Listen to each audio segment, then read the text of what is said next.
But first tonight, emotions run high as a convicted killer is sentenced for a tragic triple murder. Quandell Husband was the only one of the 4 suspects not to plead guilty in the 2012 robbery at a Providence housing complex that ended in the shooting deaths of Shamika Barros, her boyfriend Michael Martin, and their friend Damian Colon.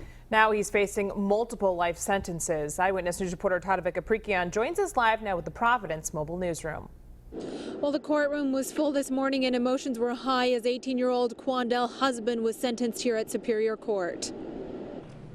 Husband was sentenced Thursday following a Superior Court jury that found him guilty of first-degree murder, 3 counts of discharging a firearm that resulted in death, and 1 count of conspiracy to commit a robbery in a July 2012 triple murder in Providence. He sat emotionless during the nearly 2-hour sentencing. The family of Damian Colon, who was shot to death, fought tears as they read statements. There's a void, a hole, an emptiness in life that will never be filled. As a mourning mother, I still hear his footsteps like I used to. Judge Robert Krause gave Husband a chance to speak, and it appeared he wanted to say something, but after consulting with his attorney several times, he followed their direction and kept quiet. The lawyer advised me not to speak. Husband was offered a plea deal to serve 20 years for robbery, which he turned down. His lawyer said that showed a lack of maturity. They argued for Husband to receive a more lenient sentence as a juvenile. Prosecuting attorneys disagreed. This isn't about protecting him from us. It's about protecting us from him. Judge Krause sentenced Husband to 2 consecutive life sentences plus 10 years. You may be eligible to see a parole board sometime in your mid to late 50s of age. As Husband was taken out of court, his grandmother burst out saying he was innocent. My grandson did not do this. He did not do this. And I'm a prove it. And we caught up with the grandmother outside of court. We'll have what she had to say coming up tonight at 6. Live with the Providence Mobile Newsroom, Tadavik Aprikian, Eyewitness News. But first at 6 tonight, killer sentenced. A young man convicted of killing 3 people will likely spend the rest of his life behind bars.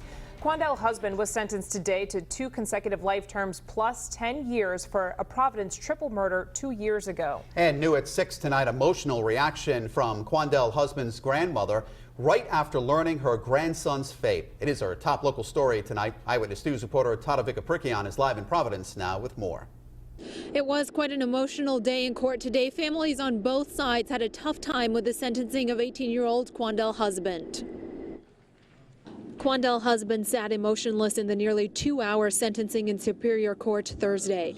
Prosecuting attorney Randall White argued that Husband deserves a harsh punishment for involvement in the 2012 triple murder in Providence. This isn't about protecting him from us.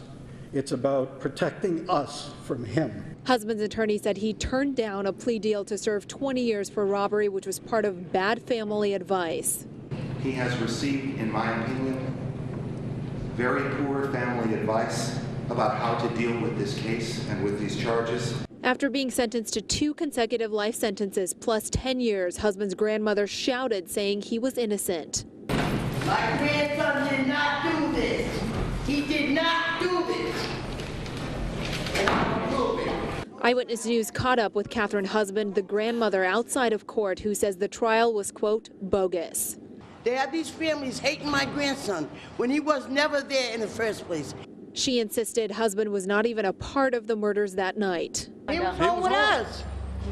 Quandell was home with us. I'm a bloody Jesus. Judge Robert Krause says Husband will be eligible to face a parole board in his mid-50s.